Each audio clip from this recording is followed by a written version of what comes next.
Let's be honest, हर कोई अपने जीवन में पैसा कमाना चाहता है और हर कोई ये भी चाहता है कि कम मेहनत में ज्यादा से ज्यादा फल उन्हें अपने जीवन में प्राप्त हो। और मुझे लगता है कि आज के डे एंड एज में ऐसा सोचना गलत भी नहीं है। लेकिन एज एन एस्ट्रोलॉजर हमारा ये भी फर्ज होता है कि हम आपको ये बताएं कि आपके जीवन में अगर बार बार रेपिटेटिवली आप संघर्ष कर रहे हैं, परेशानियों में आ रहे हैं और फिर भी बहुत ज्यादा मेहनत करने के बाद भी पैसे नहीं कमा पा रहे हैं, पैसे टिकते नहीं हैं, अपने लिए सही करियर जो है वो नहीं चूज कर पा रहे हैं, तो उसमें कहीं ना कहीं आपकी कुंडली, आपके ग्रहों का भी एक बड़ा योग और एक सहयोग होता है। नमस्कार, मैं हूँ astro vastu expert Savi Singh and welcome back to my YouTube channel.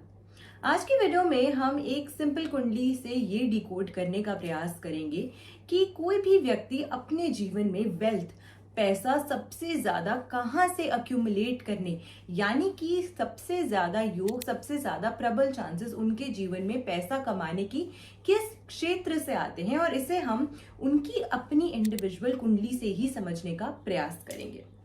अब देखिए, एस्ट्रोलॉजी में दो ऐसे भाव माने जाते हैं जो आपके लिए धन के भाव हैं। सबसे पहले सेकंड हाउस, जिसे हम कुटुंब का भाव, वाणी का भाव भी कहते हैं, लेकिन सेकंड हाउस आपकी मेहनत से कमाया हुआ पैसा भी है, यानी कि ये एक इम्पॉर्टेंट फाइनेंशियल हाउस जो है वो आपकी कुंडली में माना जाता है। अगला भाव जो आपकी कुंडली में धन का नेतृत्व करता है वो है 11वां भाव, एकादश भाव, जिसे हम इच्छा पूर्ति का भाव भी कहते हैं। यह आपके जीवन में मान सम्मान, रिकॉग्निशन और प्रतिष्ठा का भाव भी है। ये नेटवर्किंग का भी भाव माना गया है। अब यहाँ पर जो सेकंड और 11th हाउस में पैसे में डिफरेंस होता है उसे पहले समझते हैं।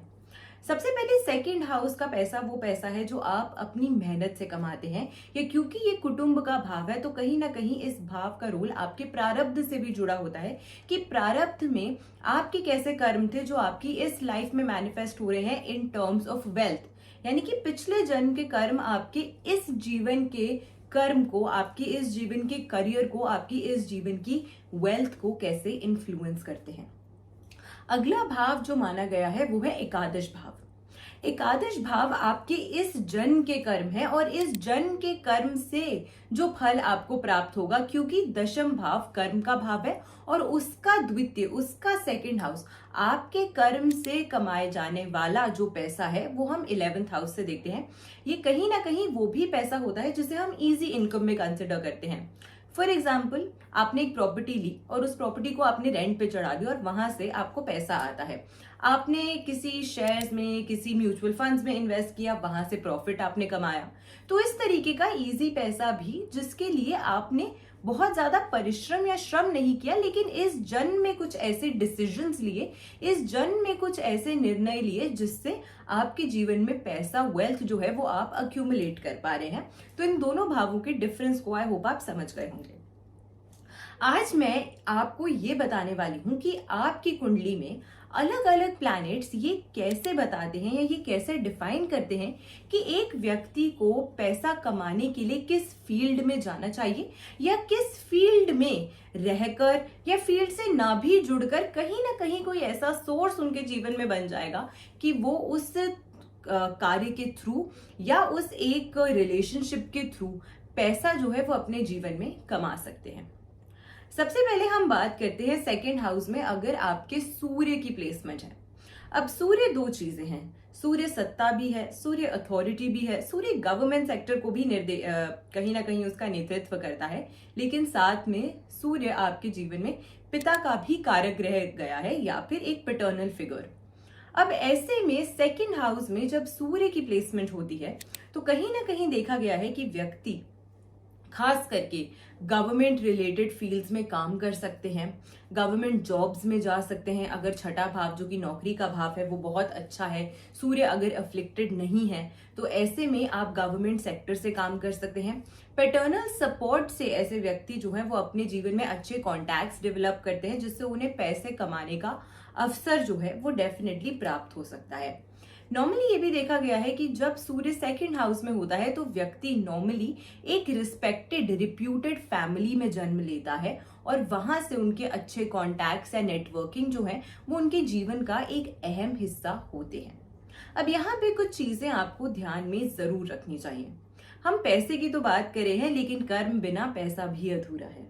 इसीलिए ये भी इंपॉर्टेंट हो जाता है कि आप साइमल्टेनियसली अपने 6th एंड 10th हाउस को भी एक्सप्लोर करें कि व्यक्ति अपने जीवन में जॉब करने के लिए बना है या अपना खुद का प्रोफेशन करना चाहिए इन्हें कंटिन्यू, या इन्हें कोई बिजनेस जो है वो करना चाहिए। और फिर उससे ये देखा जा सकता है कि कौन से ग्रहों के कॉम्बिनेशन आपकी कुंडली में सबसे ज्यादा प्रबल है। बट यहाँ पर हम आपको एक सिंपल ओवरव्यू देने का प्रयास कर रहे हैं कि आपके धन भाव में कौन से प्लैनेट्स की प्लेसमेंट है और कौन से प्लैनेट्स उन्हें एस्पेक्ट देते हैं या उन्हें प्रबल करते हैं, जिससे आप ये समझ सकते हैं कि हाँ, इस फील्ड में जाने से मुझे पैसे की इनकम हो सकती है, या फिर इन फील्ड से किसी न किसी प्रकार से कांटेक्ट में आने में आप पैसा कमा सकते हैं। सेकंड, हम मूव करते हैं उन लोगों पर जिनके सेकंड हाउस में चंद्रमा होता है। अब जैसे सूर्य पिता के कारक है, चंद्रमा माँ के कारक माने जाते हैं। यानी कि सेकंड हाउस में या धन भाव का जब भी रिलेशन आपकी कुंडली में चंद्रमा से बनता है, तो कहीं ना कहीं मिटर्नल फैमिली की तरफ से ऐसे लोगों को फाइनेंशियल गेन्स जो हैं वो होते रहते हैं over the period of time. अब ये किसी भी रीजन से हो सकते हैं, आउट ऑफ लव हो सकते हैं, आउट ऑफ अफेक्शन हो सकते हैं, आउट ऑफ गुड नेटवर्क हो सकते हैं। हो सकता है कि आपकी मैटरनल फैमिली जो है वो काफी अफ्लुएंट हो, जिसकी वजह से आपको काफी हेल्प जो है वो मिल रही है। यानी कि आपकी माँ का जो परिवार है उनके थ्रू आपकी मासी, आपके मामा, आपके मौसा जी, आपके जो मदर की साइड से आपके जो सिबलिंग्स हैं, आपके जो भाई बहन हैं, वो किसी न किसी तरीके से आपकी नियमित रूप से मदद करते रहते हैं, जिससे कहीं ना कहीं आपकी एक इनकम का सोर्स जो है वो बना रहता है, चाहे वो प्यार और प्रेम की वजह से हो या आपके खुद के कर्म, आपकी खुद की जॉब, आपके करियर, आपकी बिजनेस में सपोर्ट के कारण हो। दूसरी चीज ये भी देखी गई है कि जब चंद्रमा सेकेंड या 11th हाउस से कहीं ना कहीं रिलेशन बनाता है, तो ऐसे लोगों की वेल्थ फ्लक्चुएटिंग होती है। यानी कि काम आया, पैसा आया तो एकदम से बहुत आ जाएगा, नहीं आया तो काफी लंबे समय तक आपको उसका इंतजार या वेट करना पड़ता है। चंद्रमा कैश फ्लो का कारक भी माना गया है, लेकिन चंद्रमा का कोर नेचर फ्लक्चुएटिंग है। 15 दिन शुक्ल पक्ष, 15 दिन कृष्ण पक्ष, यानी कि अमावस्या और पूर्णिमा की तिथि के बीच में चंद्रमा जो है वो नियमित रूप से ट्रांजिट करता रहता है। और उसी कोर प्लैनेट की ट्रेड्स की वजह से जिन लोगों के सेकेंड एंड 11th हाउस पे चंद्रमा की इन्फ्लुएंस होती है या चंद्रमा ग्रह जो है वो प्रभावित होता है वहां पर, तो ऐसे में काफी बार देखा गया है कि इन लोगों की वेल्थ फ्लक्चुएटिंग भी हो सकती है। अगली हम जिस ग्रह की बात करने वाले हैं वो है मंगल। काल पुरुष की कुंडली में मंगल प्रथम यानी कि फर्स्ट हाउस और अष्टम यानी कि 8th हाउस का नेतृत्व करता है। लेकिन इसका क्या रोल हुआ? देखिए, फर्स्ट हाउस आप खुद हैं एज एन इंडिविजुअल, आप क्या सोचते हैं, आप खुद को कैसे प्रेजेंट करते हैं, लोगों के साथ कैसी बातचीत करते हैं। और अष्टम भाव रिस्क टेकिंग कैपेसिटी को दिखाता है। जब फाइनेंशियल हाउसेस का कहीं ना कहीं रोल जो है वो मंगल के साथ आ जाता है, तो कई बार देखा गया है कि ऐसा व्यक्ति अपने जीवन में बहुत रिस्की काम करता है। अब रिस्की काम का मतलब ये नहीं है कि अपनी जान की बाजी लगा देगा। रिस्की जो इनके फाइनेंशियल गेन्स है, इनके फाइनेंशियल लॉसेस के लिए रिस्की हो सकते हैं। तो एक तरीके से ऐसी जगहों पर पैसा लगाएंगे, निवेश करेंगे या ऐसी चीजों में खुद को इन्वेस्ट करेंगे, अपने टाइम और अपने मनी को, जहां पे रिस्क फैक्टर जो है वो बहुत गंभीर होता है। और ना चाहते हुए या चाहते हुए ये उसी दिशा की ओर जो है हमेशा ये चल पड़ते हैं। और इसमें इनका खुद का दोष नहीं है, इनके ग्रहों का इम्पैक्ट जो है वो होता ही कुछ ऐसा है कि इनकी लोगों से भी अगर मुलाकात होगी, पार्टनरशिप बिजनेस में भी जाएंगे, कोई नौकरी भी करेंगे, तो ऐसी करेंगे जहां पे शॉर्ट श्योरिटी नहीं होती है। कहीं ना कहीं लेटर एट द एंड जाके ये देखेंगे कि एक फैक्टर है यहाँ पे इनडिसाइसिवनेस का। और ऐसे ही काम अक्सर देखा गया है कि जिनके धन भाव पे मंगल का प्रभाव होता है, वो लोग ऐसे ही रिस्की इन्वेस्टमेंट्स या रिस्की इनकम स्कीम्स की तरफ जो है वो ज्यादा आगे बढ़ते हैं। इसी वजह से सडन गेन्स और सडन लॉसेस होने के भी जो चांसेस हैं इनके लिए काफी हाई हो जाते हैं। दूसरी चीज ये भी देखी गई है कि ऐसे लोग अक्सर कहीं ना कहीं अपनी फैमिली की लेगेसी को फॉलो करते हैं। यानी कि अगर बड़ा भाई, बड़ी बहन, खास करके बड़ा भाई अगर ऐसे ही किसी बिजनेस में होता है, तो ये लोग भी जो है वो उसी बिजनेस के फुटस्टेप्स को फॉलो करते हैं, क्योंकि मंगल भाई बहनों का कारक ग्रह माना गया है, विशेष करके भाई का कारक ग्रह माना गया है। और 11th हाउस बड़े भाई का नेतृत्व करता है और 11th हाउस 2 धन भावों में से एक धन भाव है। तो शॉर्ट अगर मंगल 11th हाउस में बैठता है तो काफी बार ये चांसेस होते हैं कि व्यक्ति अपने भाई के साथ ही बिजनेस में आ जाते हैं, अपने भाई जैसा ही बिजनेस करते हैं या उन्हीं की ही लेगेसी या उनके पाथ को फॉलो करते हैं अपने काम में। लेकिन फिर भी एक फैक्टर ऑफ रिस्कीनेस जो है ये अपने कहीं ना कहीं काम में ज्वाइन कर लेते हैं। जरूरी नहीं है कि सामने वाला व्यक्ति यानी कि आपका जो भाई है वो भी ऐसा ही काम करता हो, लेकिन क्योंकि आपके धन भावों में मंगल जो है वो प्रेजेंट है और अगर कहीं ये पाप प्रभावित, पाप पीड़ित, डेबिलिएटेड हो जाए तो इसके चांसेस और ज्यादा बढ़ जाते हैं। अगली हम बात करने वाले हैं उन लोगों की जिनके धन भावों पर गुरु यानी कि देव गुरु बृहस्पति प्लैनेट जुपिटर का एस्पेक्ट होता है।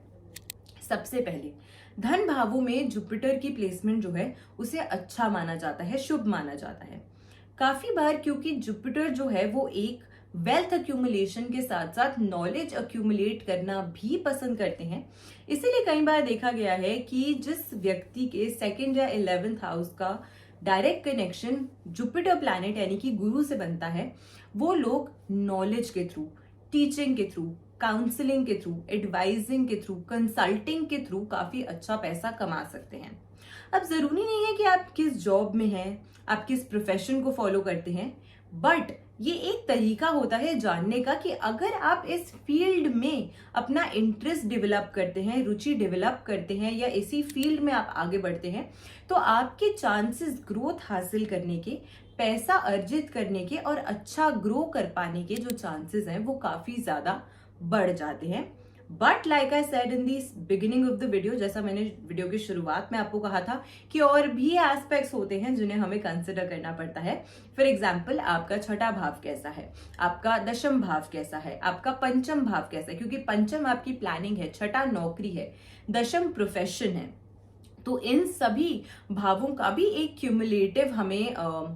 एनालिसिस जो है वो जरूर करना चाहिए, आपके D10 चार्ट को समझना चाहिए। लेकिन अगर आप ये देखना चाहते हैं कि किस फील्ड में काम करके या किस जगह पर थोड़ा सा अपना समय डिवोट करके मैं एक एक्स्ट्रा इनकम भी जनरेट कर सकता हूं या मैं अच्छा पैसा कमा सकता हूं या कमा सकती हूं, उसके लिए ये तरीका जो है वो काफी सिंपल और इजी है। अगली हम बात करने वाले हैं उन लोगों की जिनके दूसरे या एकादश भाव में, जिनके धन भावों में बुध की प्लेसमेंट होती है। बुध कम्युनिकेशन है, बुध वाणी है, बुध इंटेलेक्ट है, बुध बुद्धिमान है, बुद्धिमता है और साथ के साथ में बुध बिजनेस भी है। अब वो लोग जिनके 2nd हाउस या 11th हाउस का रोल कहीं भी बुध के साथ आ जाता है और बुध अगर इनका अच्छा होता है, ऐसे लोग बिजनेस जरूर करते हैं और इनका बिजनेस काफी फ्लरिशिंग होता है। अब अगर बुध अच्छा नहीं है तो क्या होगा, बिजनेस में जाने की इच्छा बहुत होगी, बिजनेस करेंगे भी जरूर लेकिन बिजनेस चल नहीं पाएगा, बिजनेस सस्टेन नहीं कर पाएंगे या बिजनेस में उतना फायदा जितना ये सोचते हैं कि इन्हें मिले नहीं मिल पाएगा। ये भी हो सकता है कि इनके जॉब का भाव बहुत अच्छा है तो इसीलिए जॉब कर रहे हैं, लेकिन उसके साथ अगर बुध अच्छा है तो एक साइड बिजनेस जो है वो शुरू कर सकते हैं। तो ऐसे लोग अक्सर देखा गया है कि अपनी वाणी की वजह से, अपनी कम्युनिकेशन स्किल्स की वजह से, अपनी नॉलेज की वजह से, अपने स्किल्स की वजह से इन जनरल जो है अच्छा ग्रोथ अपने बिजनेस में हासिल कर सकते हैं और बिजनेस के थ्रू पैसे कमाने की अपॉर्चुनिटीज इनके पास काफी बार आती हैं। नेक्स्ट हम बात करने वाले हैं उन लोगों की जिनके धन भाव का रिलेशन शुक्र से बनता है। अब सबको पता है कि शुक्र लग्जरी है, शुक्र फेम है, शुक्र करिश्मा है, शुक्र आपके जीवन में एक अफ्लुएंट लाइफस्टाइल जो है वो लेकर आता है, शुक्र पैसे का भी नेतृत्व करता है क्योंकि शुक्र को कंफर्ट पसंद है और कंफर्ट के लिए आपको पैसा जरूरी है। तो इसी वजह से जिन लोगों का 2nd या 11th हाउस या धन भाव का कनेक्शन शुक्र से बनता है और शुक्र इनकी कुंडली में अगर अच्छा हो, अक्सर देखा गया है कि ऐसे लोग कैमरा के सामने रह के काम करना, ग्लैमरस फील्ड्स में काम करना, बिहाइंड द कैमरा भी अगर काम कर रहे हैं तो फैशन इंडस्ट्रीज में काम कर सकते हैं, कॉस्मेटिक इंडस्ट्रीज में काम कर सकते हैं, ग्रूमिंग, स्टाइलिंग, किसी भी क्रिएटिव फॉर्म ऑफ इंडस्ट्री में, किसी भी आर्टिस्टिक फॉर्म ऑफ इंडस्ट्री में ऐसे लोग काम कर सकते हैं और काफी अच्छी ग्रोथ जो है वो हासिल करते हैं। एंड किसी भी तरीके के बैकग्राउंड से क्यों ना आते हों अपनी लाइफ में, इनकी एक रुचि जो है इस दिशा की ओर जो है वो काफी प्रोमिनेंट और काफी अच्छी जो है वो देखी जाती है। और कहीं ना कहीं अगर आप अपने जीवन में शुक्र की ही राशियों से भी प्रभावित हो जाए या शुक्र आपके लग्न के भी स्वामी हो जाए, तो ऐसे सिनारियोज में अगर आपके धन भावों में शुक्र की प्लेसमेंट होती है तो काफी ज्यादा हाई चांसेस होते हैं कि ग्लैमर इंडस्ट्री से या आर्टिस्टिक इंडस्ट्री से, क्रिएटिव इंडस्ट्री से ऐसे लोग अच्छा पैसा कमा सकते हैं। अगली हम बात करने वाले हैं उन लोगों की जिनके धन भाव में शनि की प्लेसमेंट होती है। शनि यानी शनय शनय, शनि यानी कि स्लोली स्लोली, थोड़ा सा delayed but something that will sustain. अब आपके जीवन में अगर आपको लगता है कि पैसा आ तो रहा है बट बहुत धीमे से आ रहा है, शनि ओवरनाइट लग्जरी या शनि ओवरनाइट गेन्स जो है वो नहीं देते हैं। शनि और राहु में यही अंतर है। कहने को दोनों ही ग्रह जो हैं वो पाप ग्रह माने जाते हैं और कहा जाता है कि इनका स्वभाव जो है वो एक दूसरे से काफी सिमिलर है, लेकिन शनि और राहु की जो हम कह सकते हैं कि इनके बीच का एक कोर डिफरेंस ये है कि राहु जो है वो आपके जीवन में आपको चकाचौंध दिखाएगा, ग्लैमर दिखाएगा, चाहे वो वास्तविकता में हो या ना हो। लेकिन शनि आपको लाइफ के हार्ड ट्रूथ्स दिखाता है। शनि आपको लाइफ की असलियत, असली सच्चाई जो है वो दिखाता है। अब ऐसे में शनि की प्लेसमेंट जब भी सेकंड या 11th हाउस में होती है, धन भाव से इनका रिलेशन होता है, तो ऐसे लोग slowly slowly over the period of time एक सब्सटैंशियल अमाउंट ऑफ वेल्थ जो है वो गेन करते हैं। क्योंकि शनि अंधकार है, क्योंकि शनि अंधेरा है, क्योंकि शनि सबसे फार्देस्ट यानी कि सबसे दूर का प्लैनेट माना गया है, इसी वजह से गुप्त चीजें या फिर वो चीजें जो आपको धरती के नीचे मिले या आपको जो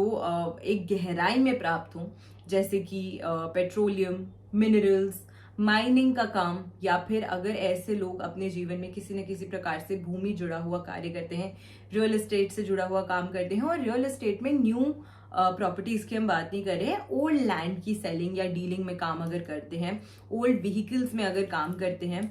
इस तरीके के जो काम होते हैं उससे ये लोग काफी सब्सटैंशियल अमाउंट ऑफ पैसा जो है वो कमा सकते हैं, क्योंकि इसका कहीं ना कहीं इस कर्म का, इस काम का रोल जो है वो कहीं ना कहीं डायरेक्टली शनि से जुड़ता है।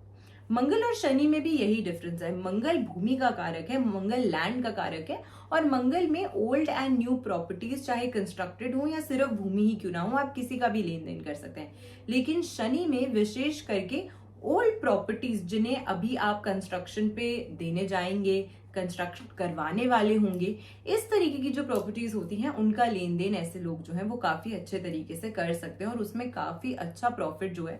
वो पा सकते हैं। अगली हम बात करने वाले हैं राहु एंड केतु की। राहु की प्लेसमेंट सबसे पहले अगर धन भावों में होती है तो ऐसे लोग रिस्की इन्वेस्टमेंट्स करते हैं, बिना सोचे समझे अपना पैसा कहीं पर भी लगा सकते हैं। इसीलिए राहु की प्लेसमेंट जब 11th या 2nd हाउस से मानी जाती है तो इसे बहुत ज्यादा अच्छा नहीं माना जाता है। राहु क्विक मनी देता है, क्विक स्कीम्स में इन्वेस्ट कराता है, बट ये बहुत लॉन्ग लास्टिंग या बहुत फ्रूटफुल जो चीजें हैं वो आपके जीवन में देने के लिए सामर्थ्य नहीं होता है। हाँ, अगर राहु की प्लेसमेंट इस भाव में अच्छी है, वो अच्छी राशि में प्लेस्ड है, उस पर कोई और पाप प्रभाव नहीं है, तो कहीं ना कहीं इसका जो इम्पैक्ट है वो थोड़ा न्यूट्रल हो सकता है। और अगर इस पर शुभ ग्रहों का प्रभाव है तो इसका इम्पैक्ट जो है वो थोड़ा सा कम भी हो सकता है। बट अगर राहु यहाँ पे स्वतंत्र है या पाप प्रभावित हो जाता है तो कई बार देखा गया है कि ऐसे लोग हम कह सकते हैं लाइजनिंग से जो पैसा है वो कमा सकते हैं। कहीं ना कहीं स्पेक्यूलेटिव फील्ड से ऐसे लोग जो है वो पैसा कमा सकते हैं। एक सीधा रूट ऑफ मनी ना चूज करके एक सेकंड एक्स्ट्रा ऑर्डिनरी रूट जिसे हम कहते हैं वो चूज करते हैं पैसा कमाने के लिए, और जरूरी नहीं है कि ये हर बार सही ही हो। तो इस चीज का भी उन लोगों को जरूर ख्याल रखना चाहिए अगर ये लॉन्ग रन में अपने पैसे को सस्टेन करना चाहते हैं कि अपने राहु की इस एनर्जी को कैसे अपने लिए पॉजिटिव करना है। लास्ट टाइम बात कर रहे हैं उन लोगों की जिनके धन भावों का रिलेशनशिप कहीं ना कहीं केतु से होता है। केतु एक आध्यात्मिक और एक स्पिरिचुअल ग्रह माना गया है, लेकिन साथ के साथ केतु एक डिटैच्ड प्लैनेट भी कंसिडर किया जाता है। अब जिन लोगों का कहीं ना कहीं जो कनेक्शन है वो केतु के साथ होता है धन भावों में, तो सबसे पहले ऐसे लोग, इनका ध्यान नहीं होता है बहुत ज्यादा पैसा कमाने में, अगर पैसा कमाने की तरफ ध्यान भी होता है, और ये हम तब बात करें अगर यहाँ पे केतु स्वतंत्र है, यानी कि इंडिपेंडेंट इंडिविजुअल केतु जो है वो प्लेस्ड है। ऐसे लोगों के पैसे में बार बार ऑब्स्टिकल्स आते हैं, पैसा कमाने की कोशिश में प्रयास बार बार फेल होते हैं, काफी ज्यादा इन्हें संघर्ष करना पड़ता है पैसा कमाने के लिए। और एक पॉइंट ऐसा आता है जब ये पैसे से डिटैच ही हो जाते हैं, क्योंकि इन्हें लगता है कि कमा तो मैं पा ही नहीं रहा हूं, वैसे भी ऐसे भी मैं जहां पे भी पैसा निवेश करता हूं वो डूब ही रहा है, तो इससे बेहतर है कि इस मोह माया से मुझे दूर ही चले जाना चाहिए। केतु एक्चुअली आपको टेस्ट करता है, और सेकंड एंड 11th हाउस का केतु जो है वो कहीं ना कहीं एक डिप्रेसिंग एनर्जी भी कैरी करता है, जो कि आपके mental, physical and financial health के लिए बहुत ज्यादा अच्छा नहीं माना गया है। जब ये लोग वेल्थ से कंप्लीटली डिटैच हो जाते हैं, किसी एक्सट्रीमली स्पिरिचुअल फील्ड में चले जाते हैं, तो कहीं ना कहीं धीरे धीरे करके ये अपने लिए पैसे जो है, वेल्थ जो है वो ना चाहते हुए या ना जानते हुए जो है हम कह सकते हैं अक्यूमुलेट करने लग जाते हैं। तो जब तक आप उस चीज से डिटैच नहीं होते तब तक केतु जो है आपको वो चीज देता नहीं है। यही केतु की खासियत है, और यही केतु की ड्रॉबैक भी हम कह सकते हैं। तो आज की वीडियो में मैंने सारे नव ग्रहों की एनर्जी को कवर करने का प्रयास किया, ये समझाने के लिए कि जो लोग फाइनेंशियली अपने जीवन में स्ट्रगल कर रहे हैं, बहुत ज्यादा प्रयास कर चुके हैं, समझ नहीं आ पा रहा है कि एक्चुअली में उनकी लाइफ में पैसा क्यों वो अट्रैक्ट नहीं कर पा रहे हैं, तो मे बी काफी ज्यादा हाई पॉसिबिलिटी है कि जो आपके प्रारब्ध से आपके पास आया, जिस कर्म को आपको इस जीवन में करना चाहिए, उससे आप अभी तक अपने जीवन में डिकोड ही नहीं कर पाए। आप समझ ही नहीं पाए कि किस दिशा में जाके हमें काम करना चाहिए, जिससे वाकई में हम अपनी प्लैनेट्स की एनर्जी को और ज्यादा मजबूत कर सकते हैं और स्ट्रॉन्ग कर सकते हैं, और अपने लिए पैसा जो है वो अक्यूमुलेट कर सकते हैं। तो मैं आशा करती हूँ कि आज की जो वीडियो है वो आपको यूजफुल लगी होगी, हेल्पफुल लगी होगी। तो वीडियो अगर अच्छी लगी हो तो ज्यादा से ज्यादा लोगों तक वीडियो को शेयर कीजिएगा। चैनल पे नए हैं तो चैनल को सब्सक्राइब करना बिल्कुल मत भूलिएगा। ऐसी वीडियोस के साथ फिर से लौट कर आएंगे हम इस चैनल पे। तब तक अपना ख्याल रखिए, अपनों का ख्याल रखिए। नमस्कार, राधे राधे।